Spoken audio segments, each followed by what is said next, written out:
Namaskar, I'm Shubhendu Ghosh. Welcome to Global Scan. Stay with us for the next half an hour as we track all the major developments from across the world this week.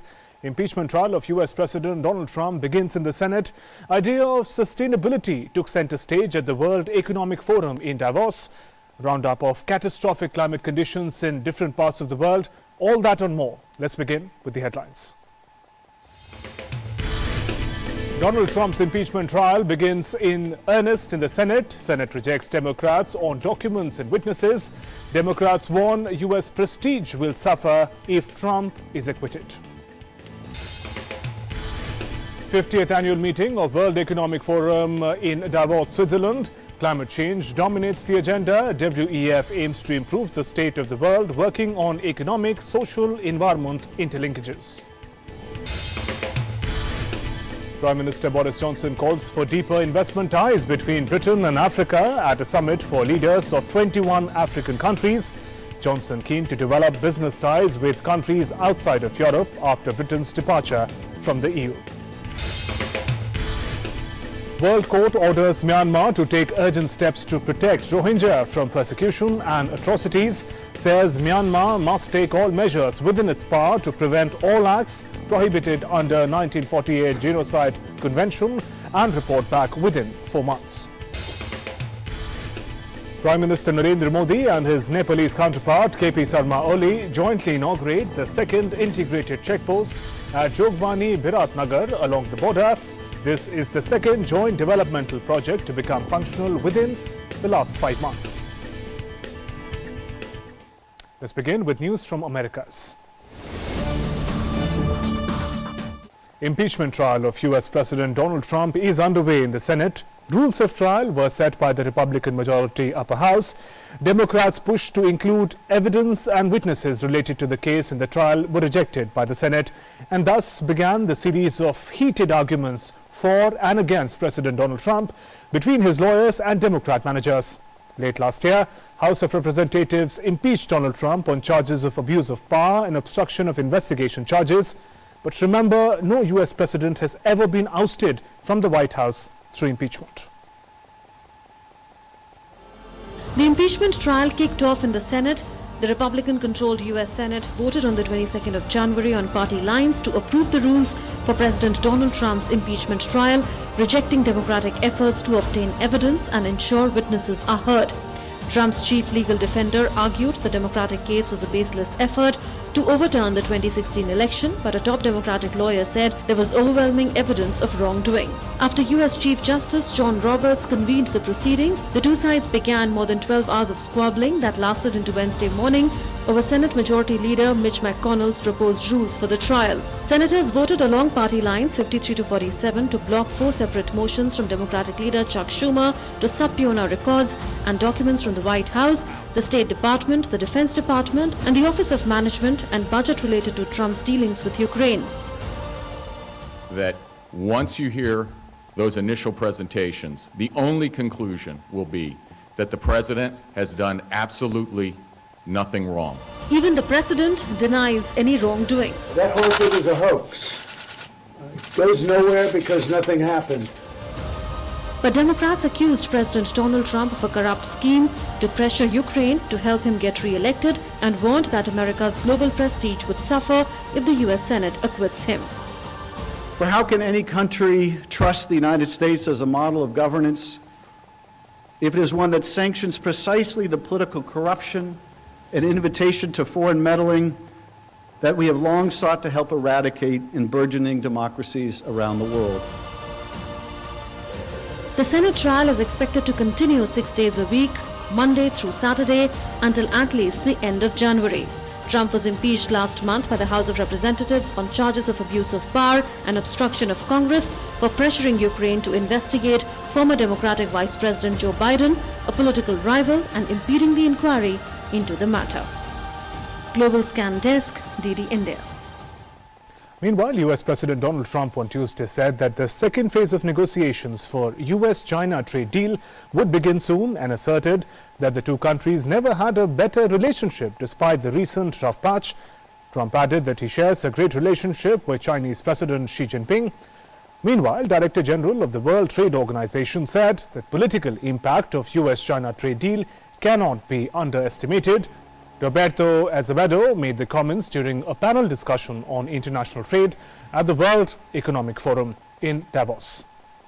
At the moment when you had all of those tariffs all the way up, I don't think the escalation would stop. It would just, spill into other areas of the relationship. So I think it's the political impact of this cannot be underestimated. Moving on, in limbo at the Mexico southern border, the Central American caravan is stuck at the border between Guatemala and Mexico, hitting a wall in their plans to reach the United States. The influx of US-bound Central American migrants seeking to pass through Mexico has posed a major headache for President Andrés Manuel López Obrador, amid fierce pressure from the administration of United States of US President Donald Trump to prevent asylum seekers from reaching the US border. Mexican security forces have boosted their presence along the border area to stop migrants from going forward. Around 1,000, mostly Honduran migrants, managed to cross the border with Guatemala into Mexico, but several hundred have been immediately deported on planes and buses. Mexican officials informed Mexico's tougher approach to migrants and increased policing of its southern border following US threats to impose tariffs has led to a sharp drop in the number of Central Americans seeking asylum at the United States southern border. Let's now look at news coming in from Europe. The 50th annual meeting of the World Economic Forum took place this week in Davos, Switzerland. Launched in 1971, World Economic Forum aims to improve the state of the world, working on various economic, social, environment interlinkages. The conference brings all political, business and other leaders to one platform to discuss global trends. Climate change in particular dominated the agenda this year. The forum announced an ambitious agenda to make this year's event a tipping point for global climate action. Host of dignitaries, including US President Donald Trump, climate activist Greta Thunberg, addressed the forum. Let's now look at some of the key highlights of what happened at Davos. Now, the World Economic Forum meet that takes place in Davos is so popularly known by the location in particular. So Davos 2020 highlights is what we're going to look at. This was the 50th edition of the meeting, 50th annual meeting of the World Economic Forum in Davos. As we discussed earlier, that it looks at different global trends. The theme in particular this year was stakeholders for cohesive and sustainable world. Sustainability, how can the producer consumers coexist in a sustainable world, was the focus, and therefore climate change in particular and climate related initiatives were also given a lot of importance, and a lot of speeches and ideas were directed towards this cause. World's top leaders from politics, business, civil society, arts and other areas were present. President Donald Trump, Chinese Vice Premier was present, German Chancellor was also present at the summit, and various leaders from arts and industry were also present from across the world. Nearly 3,000 participants from 117 countries. There were also protesters, activists who had come to raise issues of concern to the people, to the leaders who matter, who can make a difference in the world and in various countries. US President Donald Trump, when he spoke about optimism, and he put forth the booming American economy, the recent steps that have been taken, the truce with China vis-a-vis the trade deal. All those manner in which the economy of America is booming and leading the world. He spoke about that. Not so much focus on climate. On climate, Greta Thunberg was the one who took center stage. Once again, she asked for accountability from leaders from politics and the world of business, and she criticized global leaders for having failed to perform adequately towards this cause of climate change. COP25 was also in context, as not much was done there. Moving on, Prince Charles from Britain announced Sustainable Markets Initiative. So his presence also talks about how a cross-section of leadership from politics, from civil society and leaders from across the world had come at Davos to discuss and deliberate economic and climate issues together. Now, World Economic Forum also launched a special initiative vis-a-vis the climate change commitment. 1 trillion trees are going to be planted. World Economic Forum took leaders in the countries along and said 1 trillion trees are going to be planted across the world as a gesture towards commitment to climate change issues. German Chancellor Angela Merkel demanded global cooperation on climate. Also referring to the COP25, that not much was still being done at the global level. Much more needs to be done. Satya Nadella, Microsoft chief, spoke about some other issues, data privacy, which also concerns his software industry and company. He said was a human right, and all companies who are dealing with data must really pay that sort of a respect and commitment to the data that they take from the customer. So that was an important issue that came in. The important Indian delegation was also present there. Indian delegation was led by Commerce Minister Piyush Goyal, who spoke about the various structural and other reforms taking place in India. He put forth how India is working towards Prime Minister Narendra Modi's vision of making it a $5 trillion economy in the recent years, and he spoke about how significant that would be. Karnataka Chief Minister was also part of the Indian delegation, and other leaders were also there. B.S. Yediyurappa, he in particular invited investments to India, particularly to his state Karnataka. Bengaluru is known across the world as an important IT hub, so an important development there as well. Now, a little background to the forum. World Economic Forum's first meeting took place in 1971, bringing different stakeholders, different economic and social stakeholders from across the world on the same table to discuss the future course of action. The founder and chairman, Professor Klaus Schwab's vision has been that business should take into consideration all stakeholders, not just producers and profit, but also consumers and sustainability of the world at large. So those were some of the highlights of what took place at Davos 2020. UK Prime Minister Boris Johnson called for deeper investment ties between Britain and Africa at a summit for leaders of 21 African countries, days before his country will leave the European Union. After securing Britain's departure from the EU, the world's largest trading bloc, on January 31st, Johnson is keen to develop business ties with countries outside of Europe. More than half the world's 15 fastest growing economies are in Africa. Two-thirds of African economies are expanding faster than the global average. Africa is the future, and the UK has a huge and active role to play in that future. We want to build a new future as a global free trading nation. That's what we're doing now. That's what we'll be embarking on the 31st of January of this month.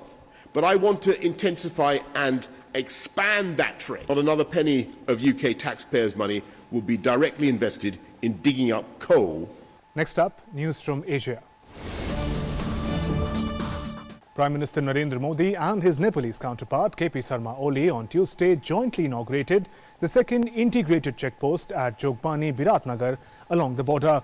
The project was launched jointly by the two leaders via a video link. The 140 crore rupees project will improve trade and people-to-people contact between the two nations. With the press of this button, the second integrated checkpost at Jogbani, Biratnagar was jointly inaugurated by Prime Minister Narendra Modi and Prime Minister of Nepal, KP Oli. A living example of India's neighbourhood first policy, the second integrated checkpost has been built with Indian assistance with the aim to facilitate trade and people's movement across the India-Nepal border. This is the second joint developmental project to become functional within the last 5 months. Prime Minister Modi said that increased connectivity is key to India-Nepal ties since they are joined by much more than shared borders. Bharat और नेपाल कई cross border connectivity projects जैसे road, rail और transmission line पर काम कर रहे हैं। हमारे देशों के बीच सीमा के प्रमुख स्थानों पर इंटीग्रेटेड चेकपोस्ट आपसी व्यापार और आवागमन को बहुत सुविधाजनक बना रही है। The two leaders also reviewed the progress of the joint housing project to rehabilitate earthquake victims. India has assisted in reconstructing nearly 50,000 houses in Gorkha and Nuwakot districts. 45,000 have already been completed. Prime Minister KP Oli said that Samridh Nepal, Sukhi Nepali motto finds resonance with Prime Minister Modi's Sabka Saath, Sabka Vikas, Sabka Vishwas motto. He called on both nations to unite in achieving these goals.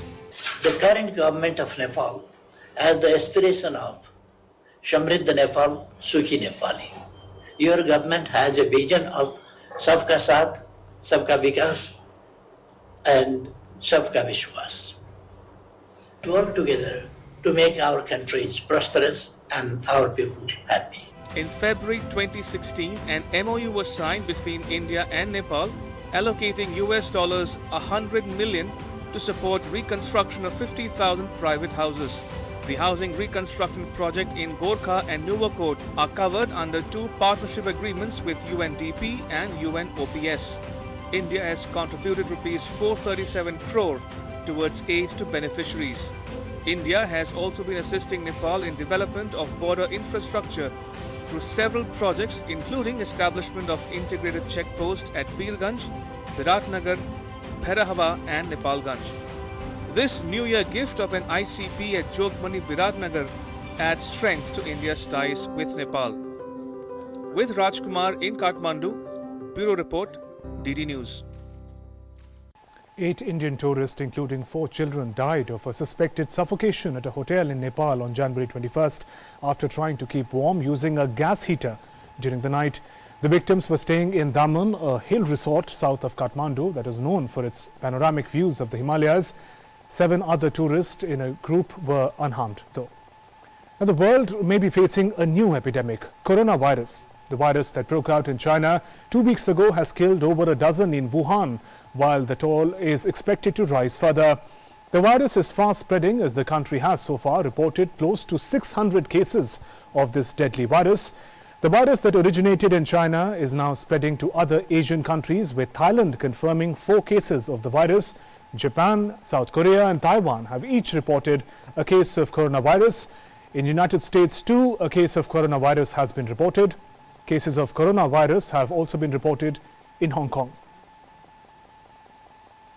Amid this, countries across the world have started taking several precautionary measures.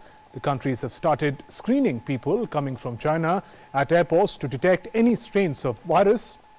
The countries include Nigeria, Italy, India, Australia, Philippines, Indonesia and others. Russian airports have strengthened sanitary and quarantine control, checking flights arriving from Asia into the country. Mexico has stepped up its health protocols to contain the spread of the coronavirus strain to the country, with the virus nerving local passengers coming into capital's teeming airport. The World Health Organization said that it might be too early to declare the outbreak as a public health emergency of international concern. This is, though, an emergency in China, but it has not yet become a global health emergency. Moving on, the International Court of Justice ICJ on January 23rd ordered Myanmar to take urgent measures to protect its Muslim Rohingya population from persecution and atrocities and preserve evidence of alleged crimes that have been committed against them. The court further takes note of the detailed findings of the fact-finding mission on Myanmar submitted to the Human Rights Council in September 2019, which refer to the risk of violations of the Genocide Convention, and in which, I quote, it is concluded on reasonable grounds that the Rohingya people remain at serious risk of genocide under the terms of the Genocide Convention. From all of the foregoing considerations, the Court concludes that the conditions required by its statute for it to indicate provisional measures are met. Bearing in mind Myanmar's duty to comply with its obligations under the Genocide Convention, the Court considers that with regard to the situation described earlier, Myanmar must, in accordance with its obligations under the Convention and in relation to the members of the Rohingya group in its territory, take all measures within its power to prevent the commission of all acts within the scope of Article 2 of the Genocide Convention. In view of the specific provisional measures it has decided to indicate, the Court considers that Myanmar must submit a report to the Court on all measures taken to give effect to this order within 4 months, as from the date of this order. A lawsuit launched by Gambia in November at the United Nations highest body for disputes between states accuses Myanmar of genocide against Rohingya in violation of 1948 convention. The court's final decision could take years, and Thursday's ruling dealt only with Gambia's request for preliminary measures. But in unanimous ruling by the 17-judge panel, the court said Rohingya face an ongoing threat and Myanmar must act to protect them. Moving on to news coming in from Africa now. Conservationists in Sudan are trying to save 4 lions they say have been underfed and neglected in a wildlife park in the capital Khartoum after 1 lion died earlier this week.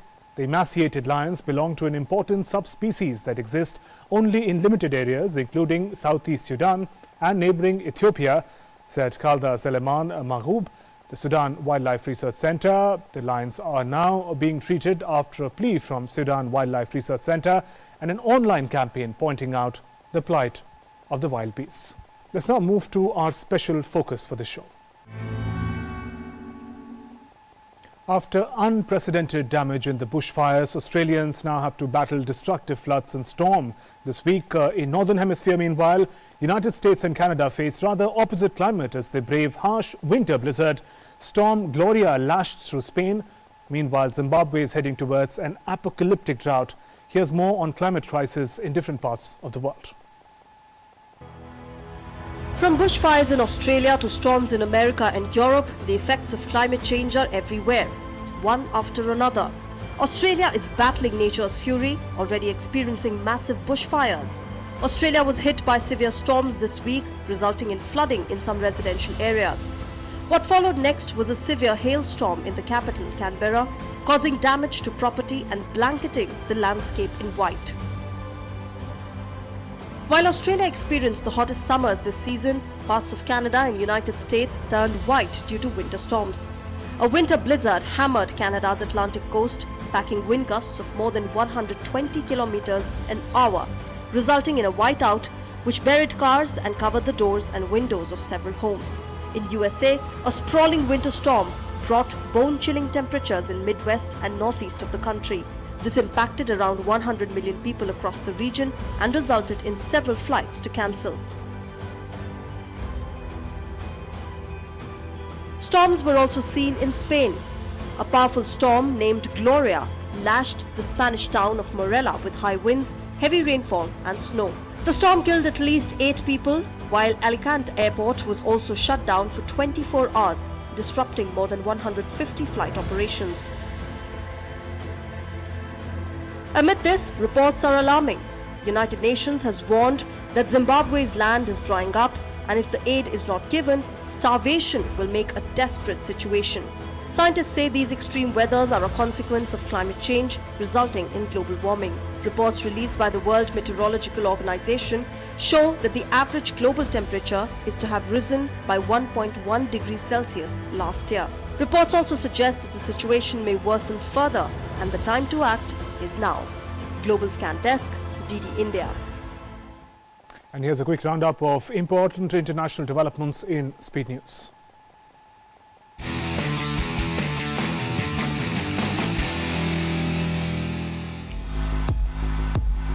Russian-led airstrikes killed at least 18 people on Tuesday in northwest Syria, where a major government offensive to clear out rebels has sent tens of thousands of people fleeing toward the border with Turkey. Authorities said victims included a family of 8 with 6 children who were killed in the village of Kofar Tal, west of government-controlled Aleppo. South Korea's first transgender soldier, Byun Hui-soo, said she would sue the military after it announced it would dismiss her for undergoing gender reassignment surgery last year. The staff sergeant had the operation in Thailand last year while on leave and had expressed hope of continuing to serve in the female corps. Over 370 people were injured in clashes between protesters and security forces in Lebanese capital Beirut. The protests were triggered in last October by the government plans to impose taxes on WhatsApp calls and other apps, with demonstrators demanding broader economic reforms.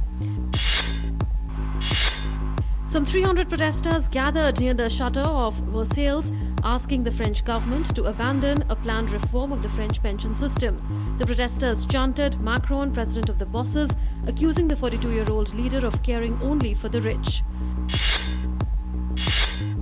At least 75 prison mates escaped through an underground tunnel in Paraguay. The majority of the escapees belonged to Brazil's most powerful crime group called First Capital Command. The government said it has alerted Brazil's federal police, but the prisoners may still be in Paraguayan territory. Global Scan Desk, DD India.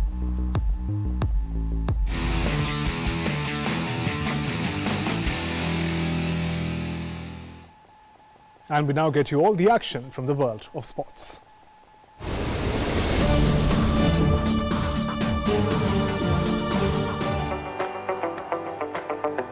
Despite bad weather conditions in Australia, big names managed to arrive for the Australian Open. Naomi Osaka, Rafael Nadal, Novak Djokovic, Serena Williams, Roger Federer, Stefanos Tsitsipas and Ashley Barty were some of the big names that made it to the first Grand Slam of the year. Fears of disruption of the Australian Open from bushfire smoke receded early this week, but some players were clearly concerned about the conditions their colleagues were forced to play. Six-time Australian Open champion Roger Federer played down the dangers to the players compared to the people living in the region and the emergency services dealing with the blazes. Defending champion Novak Djokovic also said that he was saddened by the sight of the players struggling in smoky conditions during the Australian Open. Former champion Maria Sharapova made her earliest Australian Open exit in a decade on Tuesday and said she was unsure whether her troublesome shoulder injury would allow her to return next year. In the main draw on a wildcard, Sharapova put up a dogged mid-match fight on Rod Laver Arena before crumbling to a 6-3, 6-4 defeat at the hands of Donna Vekic. Moving on to Olympics this year, Tokyo 2020 organizers began installing of a giant Olympic ring movement in the shadow of the city's Rainbow Bridge. The 5 interlocking rings will be installed at the Marina Park in Tokyo Bay, the site for a marathon swimming and triathlon events at this year's Olympic Games. The monument, built in Yokohama and brought to the Tokyo waterfront area atop a salvage barge, is 32.6 meters wide and stands at 15.3 meters tall. It was officially inaugurated at a ceremony exactly 6 months before the start of the Summer Games. Global Scan Desk, DD India.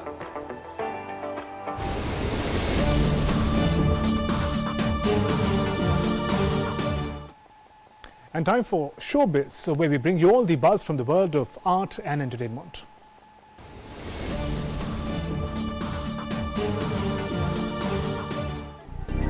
January has been an award season. This time, the Screen Actors Guild Awards kicked off in California's Los Angeles with Oscar winners Renee Zellweger, Charlize Theron, Nicole Kidman walking down the silver carpet. South Korean thriller Parasite and actors Joaquin Phoenix and Renee Zellweger emerged as the top winners of the evening. Joker and Judy again ruled hearts as Joaquin Phoenix and Renee Zellweger were named Best Actors at the ceremony. South Korean movie Parasite emerged as the big winner at the Screen Actors Guild Awards. Parasite beat Hollywood movies The Irishman and Once Upon a Time in Hollywood to take the top prize of Best Movie Ensemble Cast. Brad Pitt picked another trophy for his supporting role as a charming stuntman in Once Upon a Time in Hollywood, while Laura Dern was named as Best Supporting Actress for playing a ruthless divorce lawyer in Netflix divorce drama Marriage Story. Robert De Niro was felicitated with a Lifetime Achievement Award from his acting peers to celebrate his 50-year career in films. All eyes are now on British Academy of Film and Television Arts, known as BAFTA, and the Academy Awards, known as Oscars, both to be held next month. Global Scan Desk, DD India.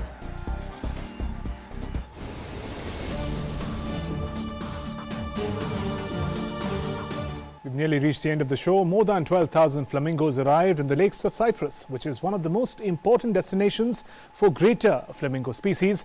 Now, due to its rich wetlands, each year thousands of flamingos fly to Larnaca and Akothiri salt lakes, following a migration route from Turkey to Africa.